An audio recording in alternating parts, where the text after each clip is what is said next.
কলিজা শক্ত বানায়ও না বাপ, এমন পাষাণ হয়েও না যে পাষাণ দিলে কিছুই ঢোকে না, এটা লানত।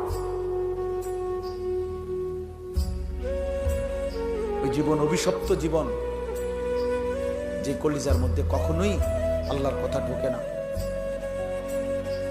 এমন শক্ত হয়েও না বাপ।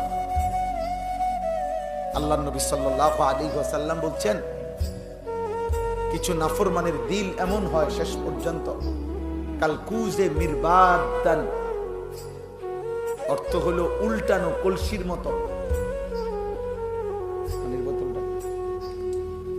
মানে উল্টানো কলসির মতো। মনে করেন এই বোতলটাই এইভাবে যদি উল্টায়া রাখে, নবীজি বলছেন এরকম উল্টানো কলসির মতো দিল হয়ে যায়, এবং ওই কলসির উল্টা পিঠে আলকাত্রা মাখানো।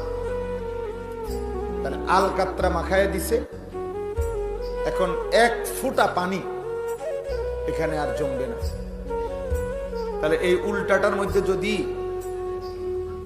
আটলান্টিক মহাসাগরের পানিও ঢালে, তারপরেও তো এই গ্লাস, এই জগ, এই বালতি আর পুরবে না। কেন? পানি নাই, এ কারণে উল্টানো। আবার আলকাত্রা মাখছে যে একটু যে সামান্য লাগবে, এটাও না।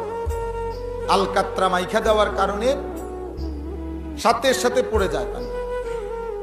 আল্লাহ নবী সাল্লাল্লাহু আলাইহি সাল্লাম বলেন, কিছু মানুষের দিল এমন উল্টানো কলসির মতো, আলকাত্রা মিশ্রিত, ফলে নাফরমানের অবস্থা এমন হয়, লা ইয়ারিফু মারুফান ওয়া লা ইউনকিরু মুনকারা। তখন আর কোনো নেক কাজ তার কাছে নেক কাজ মনে হয় না, কোনো গুনাহ আর গুনাহ মনে হয়।